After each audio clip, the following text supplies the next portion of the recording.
Hello everyone, কেমন আছো তোমরা? আমাদের আরও একটি মিনি ব্লগে তোমাদেরকে অনেক অনেক স্বাগত। আমরা মোটামুটি ভালো আছি বলতে পারো, খুব একটা ভালো নেই, কারণ রাত্রিতে থেকে লাড্ডুর প্রচণ্ড শরীর খারাপ।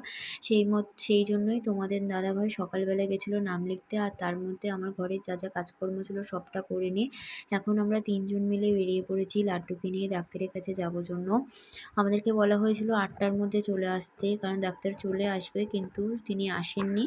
সেই জন্য আমাদেরকে একটু বসতে হয়েছিল। প্রথমে লাড্ডুকে নিয়ে বাইরেই বসেছিলাম, এরপর আমরা ওকে নিয়ে ওপরে যাচ্ছি।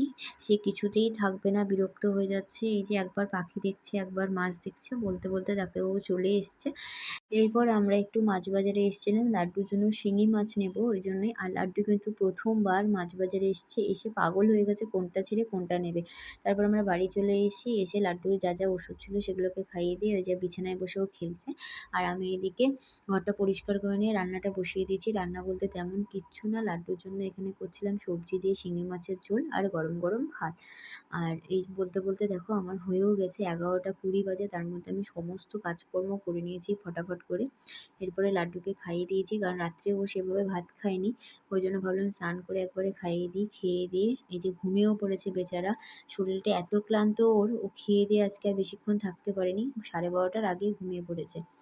এরপরে বাড়িতে মা এসেছিল, লাড্ডু যেহেতু শরীর খারাপ সেই জন্যই আর কি মাকে বাড়িতে রেখে আমি একটু ব্যাংকে গেছিলাম, আমার একটু কাজ ছিল। তারপরে এসে দেখি ও উঠে গেছে।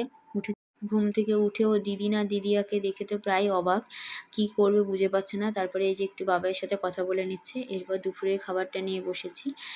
এরপরে আমি আর তোমাদের দাদাভাই আবার একটু ব্যাংকে গেছিলাম, তখন গেছিলাম কোনো কাজ হয়নি, তারপরে পরে গিয়ে কাজটা হয়েছে। এবার আসার সময় আমার একটু মিষ্টি খেতে ইচ্ছে করেছে, তাই ভাবলাম চলো একটু রসরাজ বলে যে নতুন দোকানটা খুলেছে আমাদের বালুরঘাটে, সেখান থেকে মিষ্টি নিয়ে এসেছিলাম লট চমচম, রসমালাই, আর সুইট সেন্টার থেকে সেই ছোট্ট সিঙ্গারাগুলো। দারুণ লাগে এগুলো খেতে। বিকেলে আমাদের এটাই ছিল আজকের খাবার। খেয়ে দিয়ে এই যে সবাই মিলে খেতে বসেছে। খেয়ে দিয়ে এখন মায়ের সাথে আর একজন ওই বাড়িতে যাচ্ছে, কিছুতেই বাড়িতে থাকবে না। এদিকে আমার ভাস্তিরই যেহেতু পড়া আছে, ওকেও চলে যেতে হবে, মা থাকতেও পারছে না, তাই আর কি এই যে এখন যাচ্ছে দিদির বাড়িতে। ওর যে দিদির বাড়িতে গেলে কি শান্তি লাগে ওই জানে। এই যে এসে একখানা কাঁচা আম নিয়ে শুরু করে দিয়েছে উৎপাত। তারপরে বাবার যত কাঠি ছিল, এই যে কাঠি নিয়ে এখন দাদানের সাথে খেলছে। কিছুটা সময় খেলাধুলা করার পর আবার আমরা বেরিয়ে পড়েছি এই বাড়িতে আসার জন্য, কারণ আজকে বেশি রাত করিনি, সন্ধ্যা সন্ধ্যা চলে এসেছি। আসার সময় আমার ছেলের খুব ইচ্ছে হয়েছে মোমো খাওয়ার, সে তো মোমো নিয়ে খেতেই পারলো না, একটা কি দুটো।